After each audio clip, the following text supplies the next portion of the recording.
And we're live. Wiki. Here we Hey, are. How are you, brother? I'm doing really great. It's somewhat late here in Oakland, San Francisco, California. Feeling great. I was in a car accident a few weeks ago. Oh, As wow. you can see, this What is happened not there? called my. This is now called my rebirthing mark. You should see the van. The van looks like I should be dead. It's one of those Oh, Volkswagen van that has nothing in front. And so I ran into another van. I basically I realized too late that the van in front of me was not moving. So it was just, but there was no stoplight. So the van was just going like it just kind of went like this. And I was like, oh shit, I need to stop. So I slammed on the brakes. Didn't brake fast enough. I ran into the van, and then it was like slam, and the whole front of the van went in, pushed my legs, broke the femur, the hip socket, and the tibia, what? and left this mark, which I now call the rebirthing mark because I'm alive. I could have been dead. 10 more miles an hour, I could be dead. I don't know. Your job is So not done yet here. Your job here is not done yet. I'm glad to be alive. That's all I gotta say. Wow, how did Yeah. you find that affected like your level of gratitude and appreciation for life? Like, has it Hmm. shifted anything or? Oh yeah, I mean, immediately it became really clear that I was going to have to be in a place of surrendering and gratitude and welcoming. I was at the hospital, still barely conscious, and I was like thanking everyone. I was just so grateful for my wife to show up and all I did is text my wife accident plus I turned on my location, and basically she had to make, and my battery was at 4%, and so she had to to figure it out, and she came over and she showed up with my son, and it was just amazing. But I don't know if you know about attachment theory, but if you know anything about that attachment theory, it says that basically states that people in the first 12 months of their life develop a strategy for staying alive. Like we Like we 40%. figure things out really fast. Like there's three big ones. There's really four, but basically there's secure, there's anxious, which is a form of insecure, and there's avoidant, which is another form of insecure. I have a tendency to go towards avoidance, and avoidance has a very particular need, relationship to needs, which is they don't have any. So I'm independent. I don't need anyone. I can figure it out on my own. I can do it. I can totally do it. My dad used to say, "You're never as well served than by yourself." Like if you're gonna do something, do it yourself, and because it's always gonna be better. And so to be in a place of being broken is it was like the perfect opportunity for me to be open and to welcome. The flip side, not the flip side, but the additional aspect of being avoidant is if you do everything by yourself, nobody can approach you and say, "Hey, can I help you?" or "How can I support you?" or "How can I kind of hook into you in a way that we're in a relationship?" Because the avoidance is always like, "No, I'm good," and then the other person's like, "Well, fuck, what do I do? How do I connect with you if you're always good?" So that's one version of being avoidant is actually not good for you because you basically end up being kind of separate. So Mm-mm. great opportunity to receive, to be grateful, to say yes, To and strengthen those muscles and that have yeah, atrophied or not been able to yes, be developed over the years. yeah. So it's been good. It's been a lot of silver linings, and I've been reconnecting with my family in a really deep way because I was here, but always working. Always like, I gotta do this, gotta do that, going to bed late. And nowadays, I'm just kind of chilling out. Like I'm healing too, which is, it's the best excuse ever. I'm connected with my son, who's 6 and amazing, and my wife, who's just incredible. We've been together for 14 years almost. So yeah, all good things. Amazing, and that kind of gives us an insight into you. I was about to ask you to introduce yourself, but tell everyone who Mm-hmm. you are and what you've been up to, Mm-hmm. what you've been up to for the past. I don't know how long you've been on this planet, but yeah, if you just give a brief summary of what you're about and who you are. What's interesting about a question like this is like a very short question with a potentially very long answer. But it's not just that. Is the story changes depending on where you start. You could start when you were born. You could start 5 years ago. You could start last time you lost your job. You could start when your parents met. It just completely changes the story. So it's actually it's always a fun thing to answer, because you could ask the same person 10 times and you could ask them to pick a different starting point and the story would be different. So where do you feel you would like to start from? Is it 14 years ago when you got married? I think I'll start when I moved here. So I used to be a software engineer. I moved here because, I'm a software engineer. This was just about to explode into the whole Silicon Valley boom, .com boom, internet boom. And so I kind of jumped into that. I was a software consultant for a while. I love programming, but what I was doing was less about that than about dealing with clients. And it was just, I never got to do what I really loved. So instead of instead of really diving into it and becoming even more of a programmer and kind of like becoming part of the tech industry of nowadays, I just ended up hating it.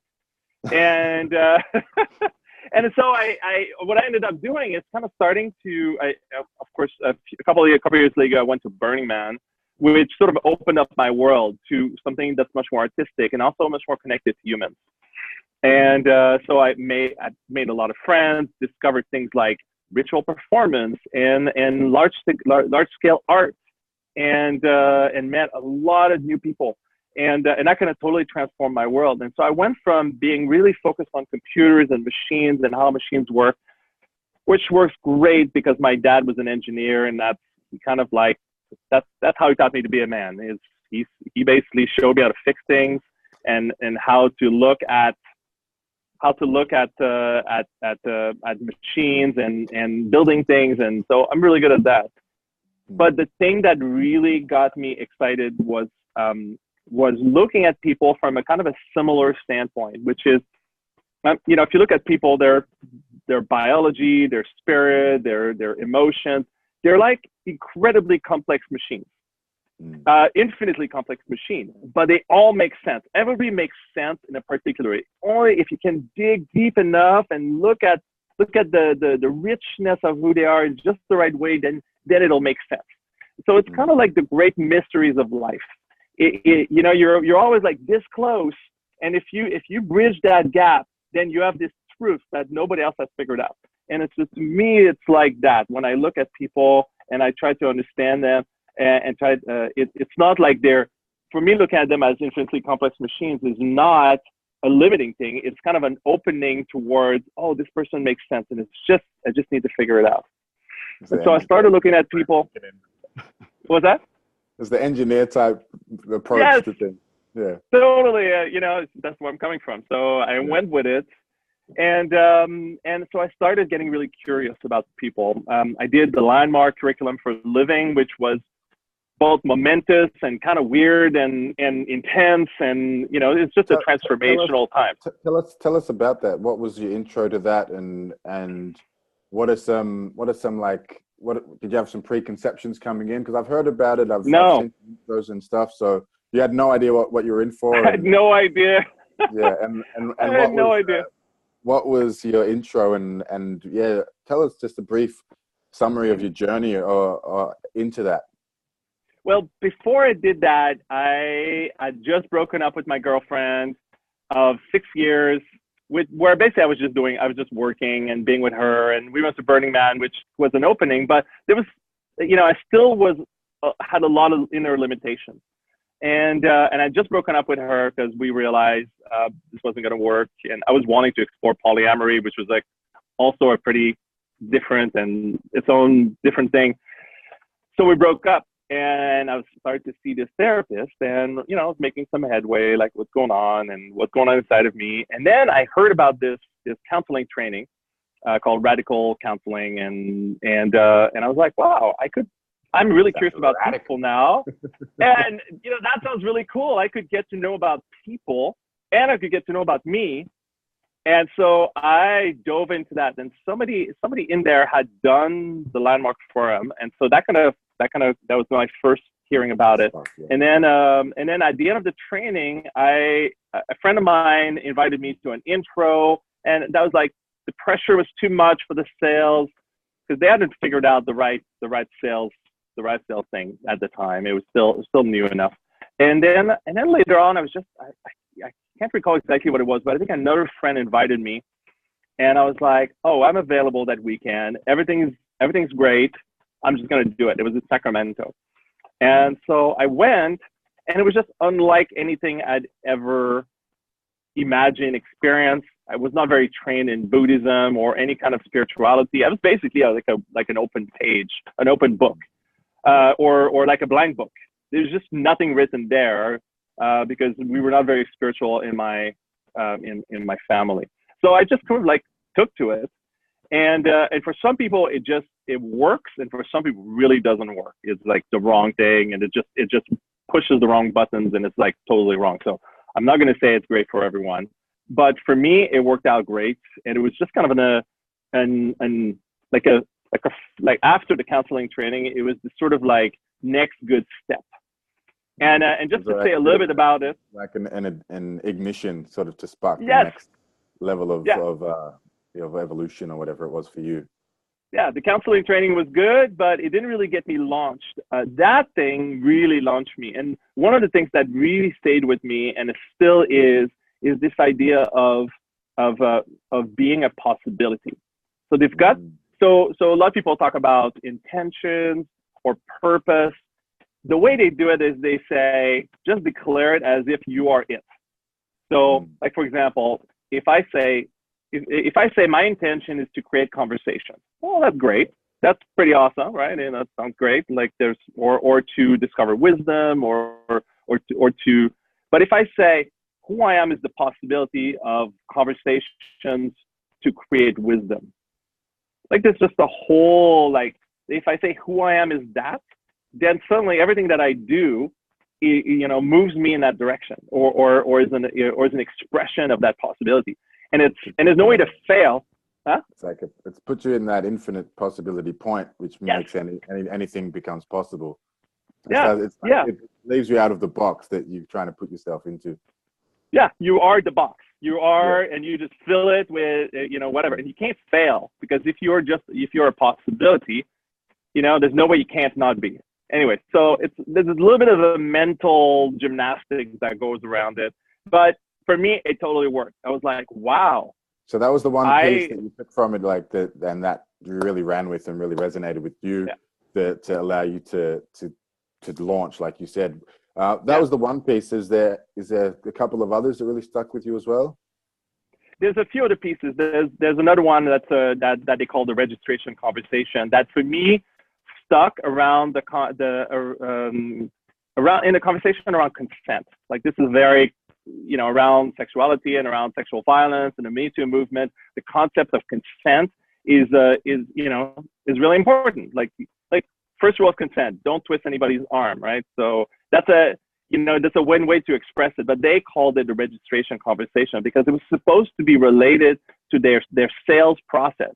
So if you register someone, they say yes to doing the Linemark forum and to doing Linemark stuff. And so, but you can translate this to sex, or to, do you want to come and have dinner with me? And because it's all the same thing. And the point is that, well, first of all, there has to be an invitation. There has to be a question. If there's no question, there's no answer, right? Because the other person can't read your mind. That's one thing. The other thing is there has to be some kind of relatedness. People have to feel like you're not coming from left field. They kind of have to get a sense of what you're wanting and where you're going. There also needs to be what they call enrollment, which is like who you are as a possibility, for example, is something that's inspiring to them. Like there's that kind of connection. Like for example, who you are is inspiring. So that's why I say yes, because you showed me your website. I looked at a few things and I was like, okay, who this guy is, or what he's about, basically, is pretty awesome. And so that helped me say yes, because I had that inspiration, plus you had the question, plus the thing you asked me to do, it made sense to me, like this. And then the last piece of a registration conversation that's the most important is the other person has to be able to say yes or no and be satisfied with their answer. And that is the pure essence of consent well done. If you're not twisting somebody's arm, they get to be free to say yes or no. Then whatever happens, they're left a little bit freer because they had the experience of being able to say yes or no, and you respect that. They feel good about it, and they're like, "Wow, I can make that choice. The universe respects me. This person respects me, and it's all goodness all over, including a greater sense of freedom." So that's essentially consent well done. I'm going to have to come back to this. I don't want to. I want to keep this thread open, but I'm going to park it there while we continue. Totally. While we continue your journey a little bit about you. So we'll park that one. I'm just following you. Yes. So yes. So that's was the landmark, and then it came to, you said, the conversation stuff, or what was next? Well, then what came next is relate sort of on a different parallel road or path. I had participated at a Burning Man camp where I decorated a chill space. So I had all this stuff, these pillows, this fabric, these blankets. And a friend of mine came to me and said, "Hey, we would love for you to help us produce a play party, which is essentially a sex party, but a conscious one, not just any sort of chicka bone kind of thing, but like if you had all your awesome." The distinction is very important because a play party is definitely very different from a sex party. Oh, so. It could be anything, right? Yeah. So they were like, no, this is going to be like all our awesome friends doing all sorts of awesome things and none of the bad things. So you can just imagine that all your awesome friends in the best possible situation, in the sexiest possible way, with the best music and your favorite DJs. Like if you put all of that together in one party, like how awesome would that be? And so that's the invitation they made to me, and I was like, wow, that sounds really great. I want to be a part of that. So I said, yes, I was registered or enrolled. And so, so I said, yes. Values right there. Yes. So I said, yes, right, as, I fully consented. And so I joined in, and that was the beginning of a whole series of basically about 15 years of creating conscious containers for people to explore love, intimacy, relationships, sensuality, and sexuality, and connection. So, you put a bunch of people exploring sexuality or exploring intimacy or exploring touch. And you've got all these different ways that you can experiment and play and do fun, sexy things. Sometimes there's medicine or drugs, but usually in a small enough quantity that you're always in charge. People love to relax or let go of some inhibitions, but it was never about that. It was about how can you do this consciously, even if you're letting loose a little bit. It was always about you're fully present so that when you're engaging safely, or as safe as you can possibly be. And so, what was the? Can I just interrupt you for quickly there? Oh, anytime. So, I just imagining that happening, going, oh yes, exciting. 15 years prior when it first happened.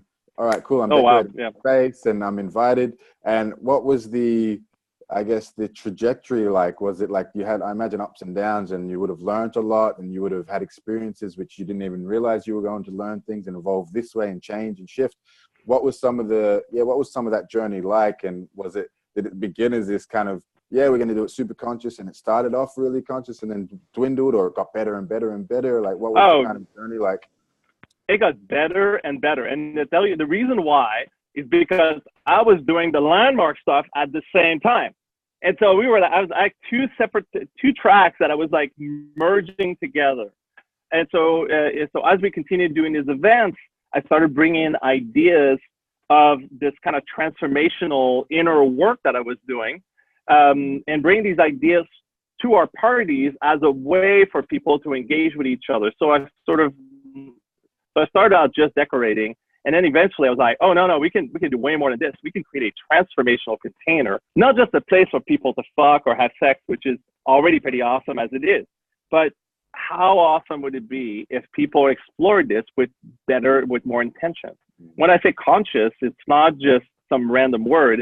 It's people being really aware that when they engage for this reason or that reason, or for this possibility, as I mentioned earlier, or for that possibility. Like one of the events was called A Midsummer Night's Wet Dream. Because it was a good name, right? It's a really good name. And so it was so the event was all about the power of the word, because the Linemark class that I was doing was called the advanced course, and it was all about how you only are your word, or meaning that your integrity means everything. But it's also what you say that changes the reality around you. And so the event became about how can you change the reality of the people that you engage with in different ways. And so we had people, what's that? I said, oh, cool. That sounds like fun. Yes. And so we had people, engaging each other around the mind, around the heart, around playfulness, around service, or around knowledge. So those were the different ways. So depending on which role you took, you would engage people in a different way. That was your superpower would be you could cast a spell on somebody else, but it was always for good, and it was always for the benefit. It was always for their benefit. And the rule was you had to, as long you always had to consent. Of course, you never do something you didn't want to do. But it was all. But you were encouraged to go along and engage with the other person as they sort of cast this spell on you in a way that would benefit you. And so, yeah, we didn't know what was going to happen. And lo and behold, like, people had an amazing time. They told each other things like, "You're beautiful," and "You always know the right things to say." And the person would walk away with that superpower. It's empowered, yeah. We just empower each other to do things that we would never normally do. But because somebody else said it and sort of gave it to us, it became the truth, at least for that time. Yes. So it was magic. And it was amazing. Beautiful. And just an example. In that, what was some of the big lessons that have stuck with you in that journey? Like, were there some common, were there some times where it got really kind of difficult, or you had some struggles that you had to overcome, and were like conflicts you had to resolve, or anything like this, which you really learned some big lessons around? Well, okay, one of the big lessons, and we were lucky enough to start out with some of those lessons. One lesson is to have what we call agreements. And the agreements were sort of your ticket to entry. If you agreed to all these agreements, which are kind of like the rules of the game or the rules of engagement, if you agree to all of these things and you've showed up with that piece of paper signed at the bottom, then you could enter.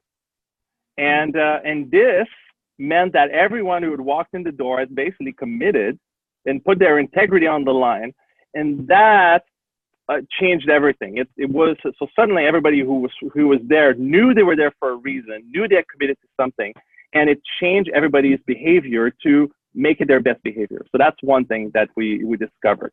So that's setting a strong container, setting a strong frame, and the stronger the buy-in, and almost the more difficult it is to actually get in, the stronger the container and the tighter it's going to be, right? Totally, it's the investment. It's like people paying you tons of money in order to get your opinion and your advice, and them following it because now they're committed. Another thing that we discovered, and that came to me much later. This is a very recent development. Is this kind of formula that I discovered as I was doing these events. So the way we discovered this is I would do these small experimental events. And normally I would add everybody to a Facebook conversation just to send them the final details. It was purely logistical. And then as I added people who were about to come to the party, they started sharing, "Oh, this is what's going on for me. These are my intentions, or these are my desires," and that what I discovered is that by the time they showed up at the party, they were already feeling connected. So normally at a party, people would arrive, mingle, kind of be like, oh, you're here. Oh, cool. Oh, that's a little uncomfortable. You're my, yeah, I don't know about you. It was a lot of like, shifting around and tap dancing. And then I would do a ceremony, an opening ceremony with exercises that would get people to mingle even more intimately. And that would usually help them connect. But what I noticed started happening is people would connect before the event. And what I realized that did is it created trust. And from that trust, it was much easier for people to say yes to each other. So the formula goes like this. And that's probably one of those things that like stands. I would put it on a frame because it's really magic when you start applying it. So connection leads to trust, and trust leads to consent. So if you want to engage with anyone and you want them to say yes, you have to create connection first. And that connection or rapport, like in the pickup artistry, it's called rapport. It's called, really, really engaging with somebody in sales and totally. In attraction, whatever it might be. Totally. Yeah. Totally. That idea there is actually, quite profound and powerful. So thanks for sharing that one with us. Mm-hmm. It's simple too. I mean, it's like, so once I discovered that, I was able to start applying it to just about everything in my life. Into with people, especially trying to understand, why do I need consent? Well, it's not that you need consent. What you're talking about is permission, and that's not really the point. The point is that you're connecting. If you're connecting, then you will never show up as a creep because you've connected. Creepy is when you haven't connected and you're assuming the kind of trust that somebody who's connected already has. So that's why you can do all sorts of crazy things with a lover who already knows you, already trusts you, is already a yes, and then you can fuck with them until tomorrow and they'll still love you. But if the trust isn't there because you haven't connected, not going to work. So it's not about consent, it's about connection.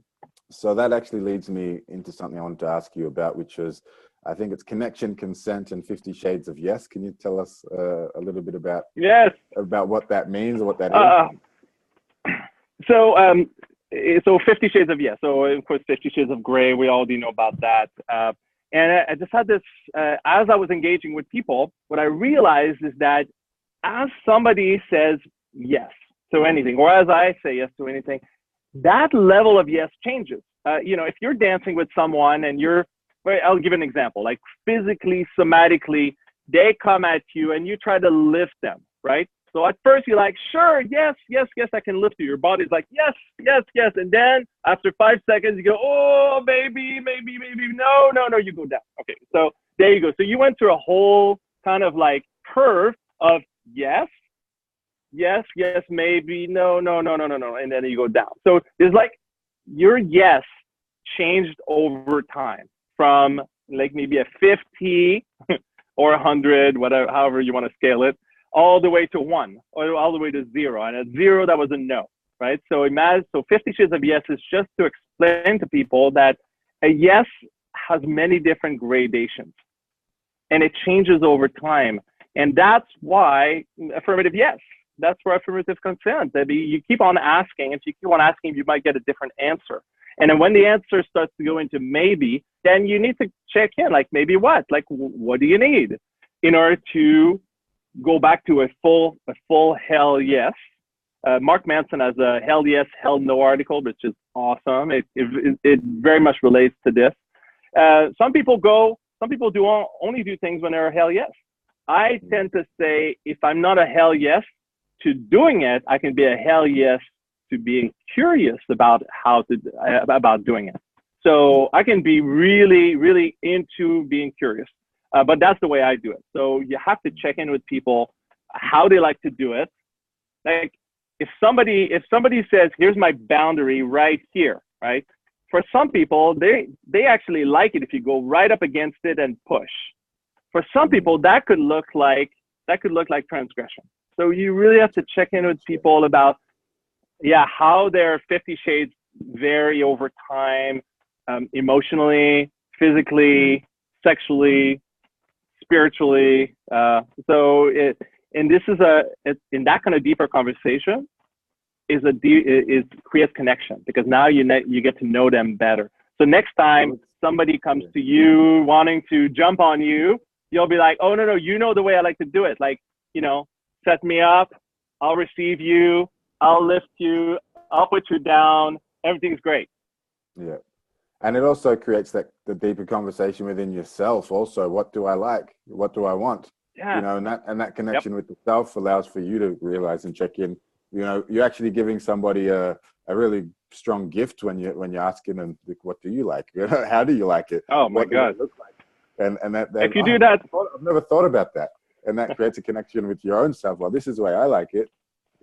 This is how I like to proceed. And then someone else says, I never really thought about that. So that allows someone to connect deeper with themselves. And then again, you've got that connection there that you're talking about. Totally. Yeah, that's super key. And it's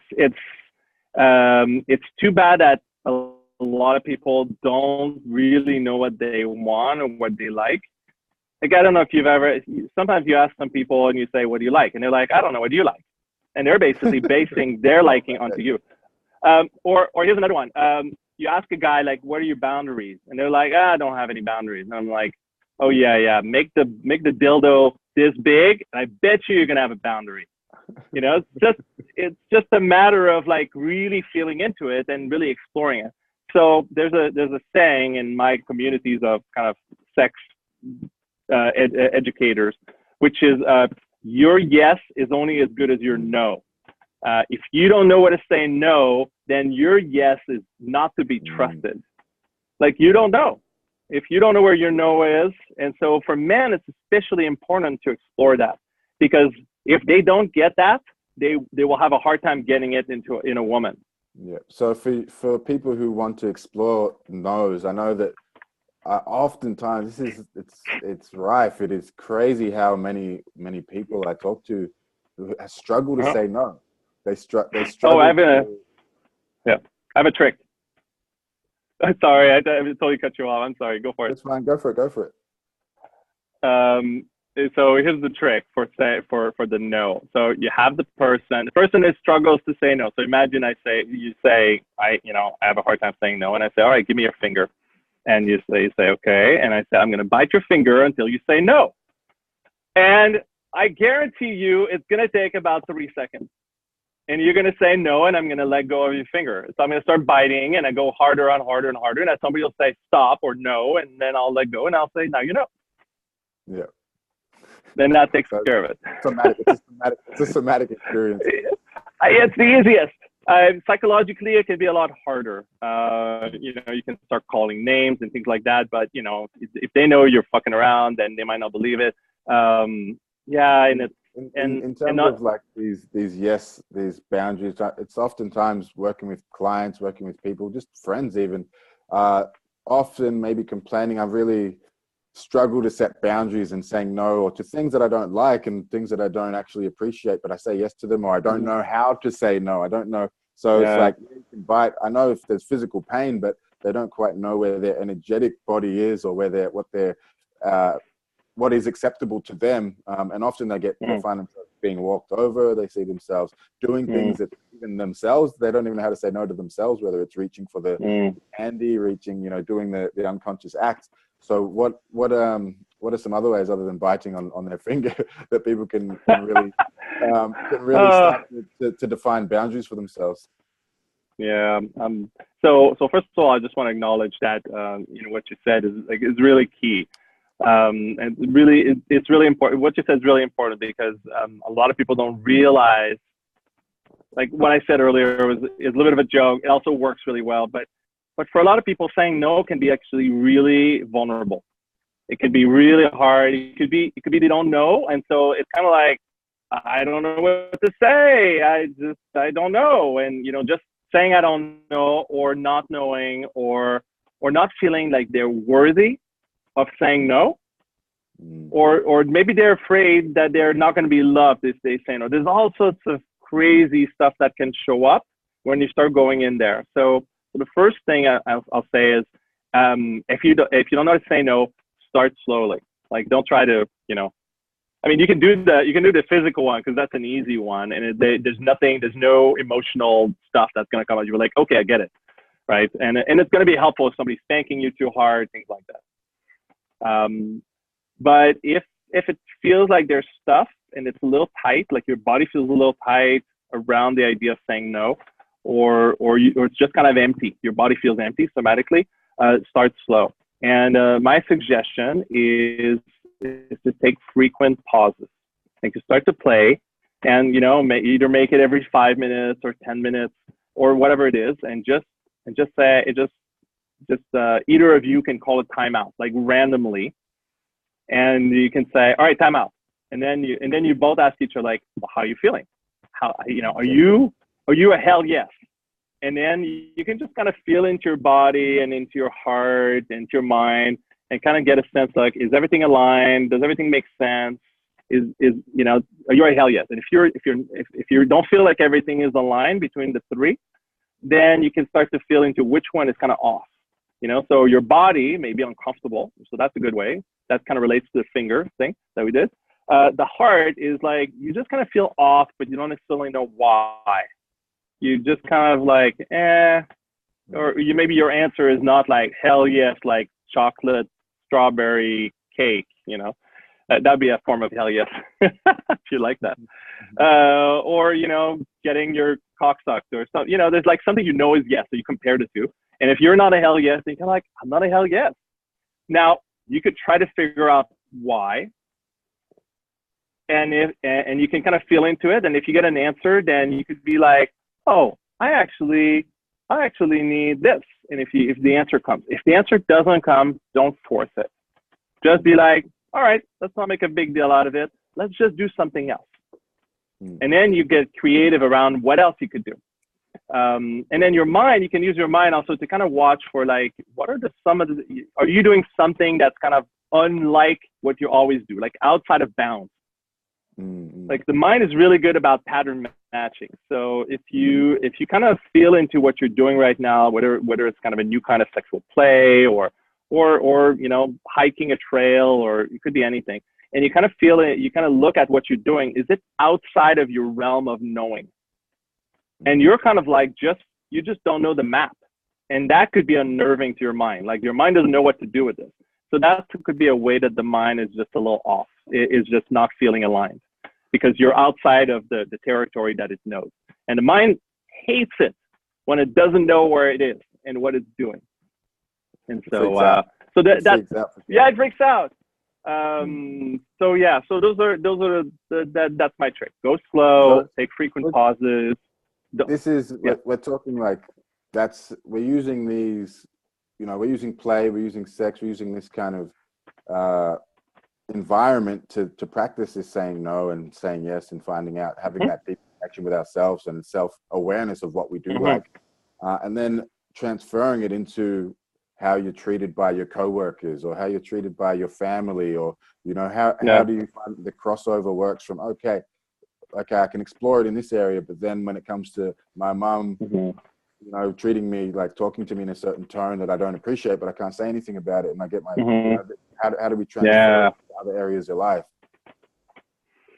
Oh, here's a few ideas. So I have a few reframes around no, which can be really helpful. So what I was explaining earlier was just like, how do you be in that space of not knowing? So that's its own exploration. So it's just basically the space of not being a hell yes, and what does that look like? Okay, so here's a few reframes. Some people, especially in the sort of cuddle party community, where my friend Reed Mihalko and Marcy Baczynski created cuddleparty.com, so you can go and check it out. People get trained for this stuff. So what they're doing when they do cuddle parties is essentially they're saying, if somebody comes to you and says, do you want to cuddle? And the other person's like, I'm a maybe. I'm not sure. I'm not a full yes. I'm not a no, but I'm a maybe. And then but the best answer the other person can say is, okay, looks like you're a maybe, so let's just make it a no for now.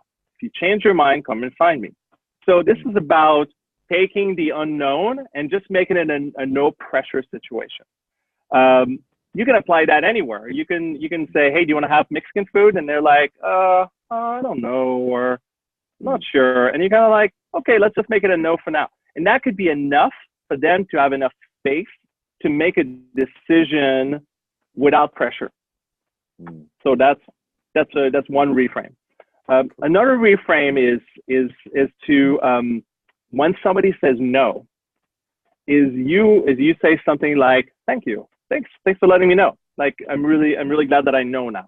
Or some version of like a grateful receiving of the no, graceful and compassionate, because sometimes it takes balls to say no. So to be able to say, wow, thanks. As an alternative, like an acknowledgement that shows appreciation and shows that you've acknowledged and you actually appreciate and you're grateful. And as an alternative, what does that look like what not to do? What not to do? Oh yeah, if you say things like, well, why? What's wrong? That wasn't that what, my offering is not good. I learned this one in a really interesting way. One of the things I used to do is make chocolate truffles, they're amazing. They're like renowned. There's like people are like, oh, I heard your name. Crazy. people are, hear about my chocolate. My chocolate's like way ahead of me, and a person's like, I heard about your chocolates, and if they're lucky, I have one somewhere close by. But anyway, so I was just like so certain of the power of my chocolates that I was at one of my play parties in 2002, and I'm walking around with my plate of chocolate, and I find a friend of mine, and I say, hey, would you like some chocolate? And she says, no. And then she walks away. And I remember it was like a knife into my heart, stabbed multiple times, and I sat down with my plate of chocolate, and I started crying. That's incredible. And it was I was hurt. I was like, oh my God. Yeah, you said no to, it was like you said no to me. And then eventually I got over it, and I was like, oh wait, she didn't say no to me. She said no to my offer. She said no to the chocolate. And maybe she's allergic. Maybe she hates chocolate because she had a bad experience. Whatever the reason, she said no. And guess what? Somebody else will enjoy that chocolate like she never will. And so all sorts of new revelations came through. So what I realized, one thing I realized is when people say no, they're not rejecting you. Most of the time, they're rejecting the offer. They're rejecting the gift. And if your gift is truly a gift, then them saying no should not affect you, because it's a gift. It's not a trade. It's not like I give you the chocolate and you give me gratitude. It doesn't work that way. That's not a gift. That's a trade. It's a transaction. And so you have to see the no as this person is doing what's best for them. Whatever their reason is, and it could still be about you. I mean, it could be that you remind them of they're this axe murderer that, they saw in this movie, and they're like, no, who knows? But the reality is most of the time it's about the offering. And even if it is about you, even if it was you did something in particular and they don't want to talk to you, it's still really not about you at the end of the day. Yes. And so that's why when you receive a no, you have to understand, you have to understand to some level that it's just people in their world. They're just doing the best they can. Their no really means I'm doing what's best for me. Yep. And it could, to say no often also feels really scary because you're afraid of what the other person's going to say. If you're a woman and you're listening to this, you'll probably nod your head when I say, when you say no, you have to evaluate whether or not this guy's going to get pissed and might jump you. So you're very careful about how you say no, about when you say no, who you say no to. And it's a reality that a lot of women live in. Maybe not everyone, but it's a reality. Well, it's akin to if someone's coming with you a knife, a gun, and say, "Give me all your stuff," and if you say no, then you're going to be very reticent to give them a no. Yes. How you say it. Yes. Start getting tactical, and you're gonna have to understand. Okay, should I really say no in this situation? And that's the reality that a lot of women have to. And then that's right. And there's also the flip side to that. And I tell people who say no, like if you have the availability, just realize that for somebody to come to you with an offer, often, not necessarily always, because there's plenty of guys making offers that are just stupid. But you know, every once in a while, it just takes a lot of balls to make an offer. Like, just because being shot down, especially if you're the kind of person who's insecure, that could mean like death, or it could feel like that. So I tell people, if you can, when you say no, as much as possible, give a no that has compassion and generosity. And you could also say thank you, if that's available to you. Like, you could just say no because that's all you can do. But if you can just do the extra thing, which would be awesome, but not obligation, is to say no, but thank you. Thanks a lot. And this way, the other person knows you're receiving them, even if you don't say yes to the offer. And what do you say about in terms of like adding an excuse, like, oh no, I just ate, or oh no, I've got this, like, adding an excuse to soften things. What's no, no, because then you're trying to give a reason, and really, you don't have to justify yourself. I mean, exactly. You can, but then it becomes an apology. You're apologizing for not taking the offer, not taking the gift. And I think it makes the engagement kind of dirty, or it makes it less clean. So you can say, "Thank you so much. I'm a no right now," or "I'm gonna be a no, but thanks." You know, and then you make the connection. And that connection is actually the most important piece of the offer. It's not about the gift. It's not about the chocolate. It's about the connection, because that's what we're really about as human beings.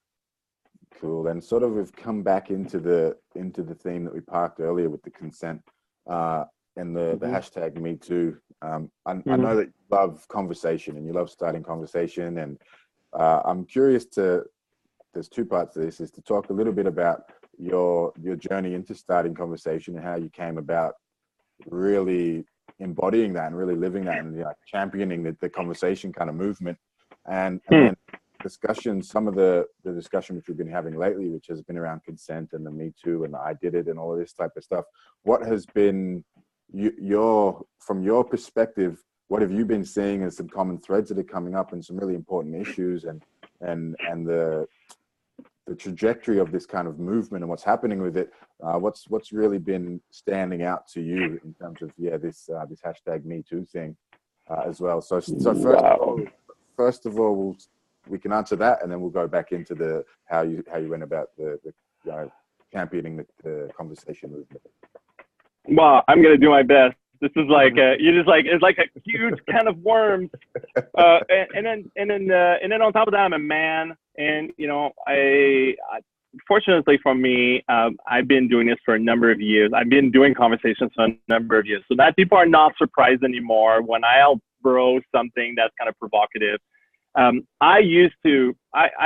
of the reason I used to create conversation is because I had an axe to grind, and my wife used to call it like, "Oh yeah, you're lobbing turds into the crowd." And guess what is going to happen if you do that? People are going to hate your guts. They're going to be upset. They're going to come after you. And I was like, no. But she was right. She's my wife. She's right. And she knows me better than anyone on this planet. And my son's getting pretty good at it too. So having said that, over the years, I kind of like my edge kind of got kind of smoother and smoother. And a few months ago, I realized, like, a friend of mine said, "Yeah, your posts are really great, but that whole edgy thing, like, that just makes it harder to listen to you." And I immediately, I was just like, "Oh no, I need this. I need to have that don't fuck with me kind of edge." And then I realized, like, wait, why do I need that? And I think partially is because I used to be a nerd in high school, and I used to not be cool. And I discovered over the years that if I have an edge, then people are going to respect me more. And then, it was a thing. It was a thing that I took on that kind of gave me a certain sense of confidence that I don't really need anymore. And but the whole time, even if I was lobbing turds into a crowd, I realized that I wasn't there to prove a point. I was just there to create a space for conversations to unfold, for people to share and connect. And in that sharing, two things would happen. One, people would, like, new wisdom would sort of arise from that. And I would see this happen in potlucks or people meeting each other outside in groups. And I would see that happen online as well. And the second thing is people would find ways to support each other. They'd be like, oh, your experience is kind of similar to mine, but I've got this thing nailed that you don't. So I'm going to help you. I'm going to support you. I'm going to share my wisdom to you. So, and maybe you'll share some wisdom to me. And that kind of connection is just really, really, really vital for a community to grow and arise. So over the years, that's what I realized. And then a few months ago, I decided to let go of the edge and just be focused on love and connection and doing my best to support that as much as possible. And every time I felt like I would just try to grind something, I would just rephrase the whole post so that it would be more about like, well, what can we discover around this conversation? All right, so that's the setup. Now the whole Me Too thing is just kind of blew up a couple of weeks ago, and I remember seeing it happen, and it really connected to my experience of the women that I've been with, especially when I first started when I was 17, which is like almost 30 years ago at this point. Is it? Yeah, almost 30. Let's see, 30, 40. Yeah, that's almost 30 years ago. And I had a girlfriend. My second girlfriend was actively being abused by her grandfather while we were growing up, and she made me promise. Don't tell anyone. My dad just died of cancer, and I don't want my family to find out because that would just kill everyone. And so I lived with it, and I was with her in this experience that kept on happening during the last 3 years together. And so I'm very acutely aware of this being a thing that happens to women and happened to her and happened to my previous girlfriend. And how much it impacts somebody, because it impacted me for a good 20 some years. It made me hate men essentially for about 20 some years, until I finally integrated that into, okay, a lot of men actually are not like that. It's a matter of finding who it is and basically fostering those men into becoming better men, and basically at the same time finding the men who are behaving badly and reducing that behavior. So the two of them together. And so when the Me Too movement happened, I was just like, yes, this needs to happen. This needs to be part of the conversation. It was like a meta conversation that just needed to come up, so that there would be no way in hell anybody could just put their head in the sand. And along with that, I saw men rising up and saying Me Too, but not as a way of taking the attention, but as saying like, I know what you mean. I've been there too. You know, there's I don't know, 1 in 6 men apparently, well, self-reported, of course. So we don't know exactly what the numbers are, because for a man to report they've been sexually abused, especially later in life, is much more difficult. There's just a lot more shame. There's no shelters for men. There's not a whole lot of support. So for men to actually show up and say, I've been abused, as a gesture of solidarity, to me that began to make a connection between men and women that I had not seen before. Like, it wasn't a competition. It was like, I get it, sister. I'm with you. Yeah. And that's what I make of it. I make of it that humans can connect to other humans through their suffering, which is a universal human experience. And through that, we can actually connect and become closer. 100%. Yeah, it's the hashtag Me Too, and I haven't shared my really experience deep on it because I have a hashtag Me Too, and I've kind of been, I've put myself in a position that's like, I don't really want to touch that. I want to say something. It's like, if I say something, I'm damned. If I don't, I'm damned. It's like, why don't you say something and do something if you can? And then it's like, I did it. There's multiple I did it's as well. So it's like, so I think just having the discussion is great. And yeah, I'm sort of in this precipice of like, do I get involved in this thing? It's like, it reminds me a little bit of the Occupy movement, where it's like, it's a little bit chaotic movement where it doesn't necessarily have a trajectory which you have any idea where it might be taken. So I'm sort of like watching it as well from afar, but watching people have the conversation and not being too much involved in it. I'm really intrigued just and fascinated by watching it, and because I'm a big lover of movements and I'm a big lover of memes and seeing how they flow in the world and culture and how they shape. Yeah.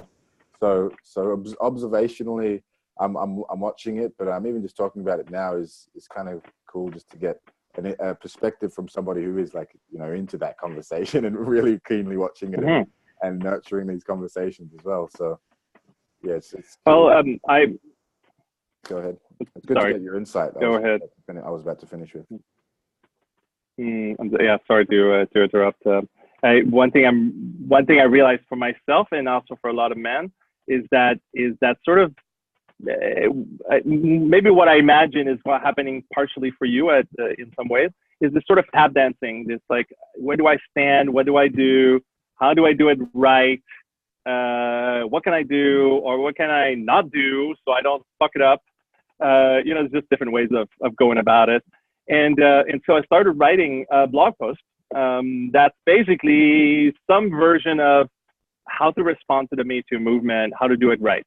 And in there, I basically threw in like 12, call it like a 12-step program, even though it's not going to be the same, like 12 steps to doing it right. So 12 steps that can look like, one, looking around in the women in your life and say, I believe you. And to say, what can I do? To say, how can I, to take stock of your own sort of Me Too story and your own I did it story. Engage with other men around it, you know, and so that if shame comes up, you're not expecting women to support you around it. You're basically doing it together. That creates more connection between men. Build more emotional intelligence, which is like a big thing. There's just a whole lot around this, and so these are just some of the examples of find emotional support, not just in the women, specifically not with the women that have been sharing, but with other people, whether it's a therapist or a coach or a dear friend. It could be a woman too. It could be a woman who's like, I'm available to support men, but finding the ones who are and not obligating the ones who are not. And and learning to self-care and self-soothe, because when you start digging into this stuff, your stuff is going to show up. And it might actually sort of like use up a lot of your emotional resources. And so as you use up your emotional resource, either supporting somebody else or digging into your own stuff, like how do you rebuild it? How do you regain it? How do you resource yourself? So that post is really about all these different aspects that often are not seen, or men are expected to just take it. And I'm like, if you're a sensitive man, you're going to run out of resources. And if you run out of resources, you need to learn how to not, or how to resource yourself. So you need to learn a lot of the stuff that women already know. So that post is about a lot of that. Cool. And that sort of leads me into a little bit into this idea of unfuckwithability. It's a terminology that that my partner, the Alpha, she uses unfuckwithability. She has an unfuckwithable self-love challenge, which she runs. So it's like, she teaches people over I don't know how many weeks it is, maybe a week or 4 weeks, to really develop a deep unfuckwithability. So I love this. I love this idea. I love this principle and concept, the philosophy of being where it's like really water off the duck's back. No matter what happens, it's like that idea of being super unattached to the outcome and being super self-determined and aware and like secure sense and secure in yourself, like no insecurity. So what are your ideas and thoughts on unfuckwithability? I know you've touched on this with others before, and developing it seems like some of what you touched on in that article that you just mentioned sort of will help with that, but do you have any specific pieces on this? Well, here's a question that comes to mind. To me, unfuckwithability could show up in a bunch of different ways. It could show up as numbness. You're so numb, or you're so armored that nobody can fuck with you, but then you can't sense anything that's happening outside. So that's how a lot of men do unfuckwithability. Not necessarily you, just in general. Like men are like, oh, I am the solid man. Punch me as much as you want. I won't push. I will never cry. Exactly. And the truth is that everybody feels. right? Everybody has cracks in the armor. Everybody has some insecurities. Everybody's got stuff that's impacting them. But if you build up enough numbness, you can't feel yourself, but you can't feel anybody else either. And that's where empathy fails. If you're too numb, you can't feel. And if you can't feel somebody else. They can't feel being felt. And so it just fucks with your connection. Well, that's the anesthetic. It's the opposite. Yes. The antithesis of anesthetic is the aesthetic. So it is coming with, being aesthetic with the way that you operate and having that aesthetic, whether it's the visual or the way that you express and having people feel, and it's breaking through that with the aestheticness of your own beingness, I feel. So like, if you're that sounds like, that sounds like deep connection. Exactly.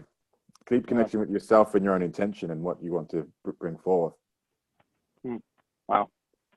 Yeah, I think that's what I see as the positive version of unfuckwittability, is like, it's more like the martial artist. Like the punch comes and you just go, and it just goes right by your head.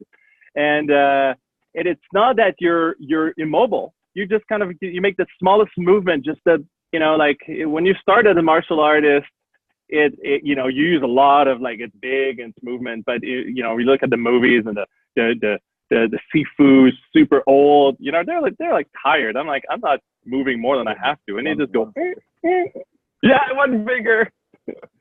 And so the unfuckwitability that's secure is one that's able to either absorb and integrate rapidly, or is able to ask for help when you need it, or is able to really just kind of move just a little bit so that it doesn't hit.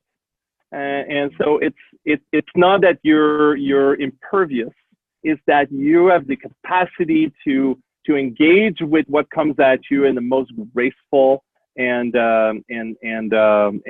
effective way. That'd be my take. And it almost feels like an integrated way rather than a de-armoring, like you said, like having armors and being open, being yourself, being authentic, knowing who you are, so that you can actually be yourself with security, knowing that you're going to be okay, and it doesn't matter how people receive you, really. But that would be like one of the strongest ways, being super vulnerable, being super okay with being super authentic with who you are and what you are.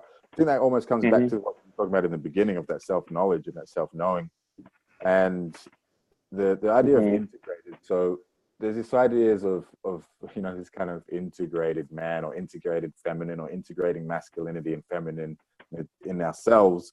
Do you touch on any of these kind of themes at all, or does this discussion come up in your many conversations or many kind of workshops and stuff that you run? Or so I've always seen masculine and feminine as sort of like modes of expression, forms of expression. So and I had a method acting teacher. If you know method acting, it's really about not really acting. It's about like digging into things that are already inside of you when you're trying to act something. So you're not really acting it, you're really feeling real feelings. So my method actor used to say, you're like an instrument, and I'm here to help you touch every single note. And so for me, masculine and feminine is essentially, part of the piano, part of your instrument is masculine notes, and part of the instrument is feminine notes. And the more notes you can play on both sides of the piano or your instrument, the more you're able to handle whatever comes at you. And the integrated part is you're able to basically play music with your experiences.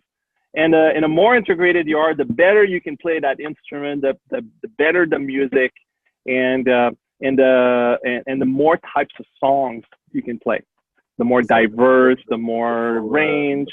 The richer the sound, the timbre, the meter, your versatility, and you'll be able to touch many more people with those. Some people are going to like the country, some people are going to like the rock and roll, some people are going to like the classical, and you're going to be able to do that. Otherwise, if you're only playing with the one hand, you're only going to clink, clink, clink, clink, clink, clink, and connect to one particular type of vibration that's coming at you. I get that. My wife is a perfect example of someone who is a nice big fat range. She's got a lot of masculine, a lot of feminine. She can cry in 2.5 seconds flat. She can process it. She can express it. It's gone.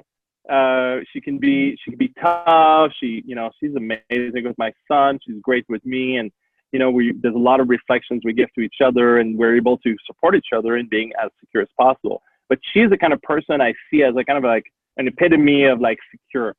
Sometimes I'm like, what would my wife do in this situation? So when you ask yourself that question, what would my wife do? What are the specific, what's going through her mind? What are her mindsets and her beliefs that she takes into, how specifically does she be somebody who is integrated on those both sides? That's a good question. Wow, I never asked myself that. It's like, what is she made of, so to speak, that she's able to, I think in terms of attachment, she's very secure. She used to be more on the anxious side, but something about motherhood that gave her that extra little push that got her to really feel what it feels like to be deeply loving, to be deeply fulfilled as a person, because she's a mother. She's like living her biological imperative, but also but not just that. She's like in her career, she does what she loves. She's empowered in that way, and the way she exercises. I don't know that I can tell you where it's coming from. I can just tell you I know how it feels. Well, I think you touched on it. You mentioned a few things. You said she's connected to that biological imperative, and whether it's biological or whether it's self-chosen, self-determined. There's a self-determinism. She's doing what she loves, you mentioned as well. So that's definitely a piece there. It feels like, if that's what it feels like, and she has that deep compassion and care as well, and an open heart. I think there was many things that you just mentioned there, which are all pieces of it. If that's what you're picking up, definitely would feel like that as well. But it might be easier for you to explain your own experience. What is it like for you to really feel when you're in that integrated flow? What are the thought patterns? What are the things running through your own self when you're really in that integrated flow? It's funny because I'm like, oh my God, we're totally gone, like full circle back to the flow zone. Fuck yeah, that's awesome. Oh man, that's great. It's kind of like that. Okay, I'm gonna call that a multi-dimensional feeling of balance. So how when you're standing on your 2 feet, you're balanced on your 2 feet. You don't just fall, right? So there's this inner sense of somatic balance that your brain is constantly checking in, but you don't know. You're in a way just standing is a form of, I would say, in a form of flow zone. But moving too can be, and it's definitely a higher, more complex one, because you could fall on your face all the time. Yeah. Yes. So imagine. So I'm going to share another part of what I'm working with, which is what I call a framework that I've been building. I call the 7 intelligences. And so when I say multidimensional, I mean 7 dimensions, really. I mean a sense of emotional balance, a sense of primal balance, a sense of social balance, like how you relate to others, a sense of somatic balance, which you mentioned, a sense of spiritual balance, like what's your relationship with the mystery and you're in balance around that. You're not going crazy with shadow or whatever it is. And then there's also a sense of physical balance, like inner health and vitality. You're not too tired, you're not too hungry or thirsty. Like your inner systems are well balanced. And then I think that's if that's not all of them, that's most of them. Intellectual balance. Like you've got that sort of your mind is clear and dialed in, like patterns. You recognize patterns, and you basically. So if you're in balance in all of these 7 ways, then I would say it would be, in my mind, the ultimate flow zone, where it's not just emotionally, it's not just physically, it's like all of them together, all coming together in this one multidimensional ball. And to me, that's like, if you can do that, because you have enough skills and intelligence, and you have the qualities to do it, that would be the ultimate. And that's just asking yourself the questions. I love that you have a framework around and you've built the framework, because having frameworks definitely helps. You know, we don't have to think about it. It's like, I look at the thing which triggers the question. I look at the area which is emotion. I look at the area which is somatic. I look at the area which is intellectual. And then I ask myself the question, how am I doing in this area? You know, and that definitely goes, well, I'm actually 1 out of 10. I really need to work on that. And that will help bring about that balance. I think is super beneficial. So I could talk about this stuff for days and weeks and, and love it. Going. But I want to wrap it up. I've got to go to training. I've got a competition tomorrow. So I want to just ask you one last thing. I'd like you to ask you, what is your kind of, if you were to go in the future, maybe 20, 40 years, maybe even 200 years, and just paint a future that you would love to see. Can you just give us a little bit of that vision? Wow. I mean, you named so many sort of times, and what's interesting with time is it seems to be accelerating.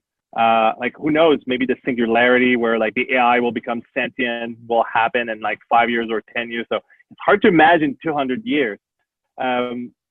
What I would love if we're thinking of your children's children, so maybe we're looking at least 5 generations. We'll call it 100 years. Wow, still that. Wow. Well, here's what I would like to see is us reaching a level of advancement in all these different areas, including technological, but all 7 that I mentioned, in such a way that we can live in harmony and balance with our environment. And then connection is just an expression of play.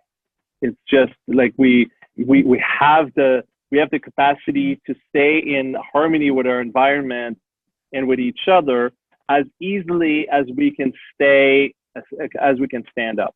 Like, if that could happen, then everything that comes from that point is just pure play and pure expression, and it becomes art, pretty much, whatever it is that happens.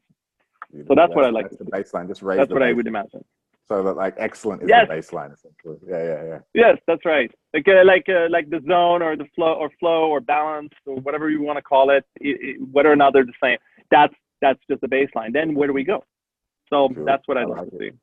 I like it, and it looks like you're doing lots of good work to actually make that happen. So thank you so much for doing the work and doing your part. Thank you. To create that vision, because I love it. I'm inspired by it. You're doing awesome work, and thank you so much for your time. It's a pleasure to meet you. Thank you. Wow, that was amazing. Thank you so much for everything. That was like my ideas just came out like so easily, and I so appreciate that. Sometimes I have a hard time making them come out. So excellent. You got it. Excellent. Thank you so much, and I look forward to maybe swapping seats next time, having me on the other side of the camera. And and also, this is just the beginning. Like I said, I could talk about this stuff for days, and I'm happy to have you back on the show too. So, where can you? Have you got anything you want to plug? Oh yeah.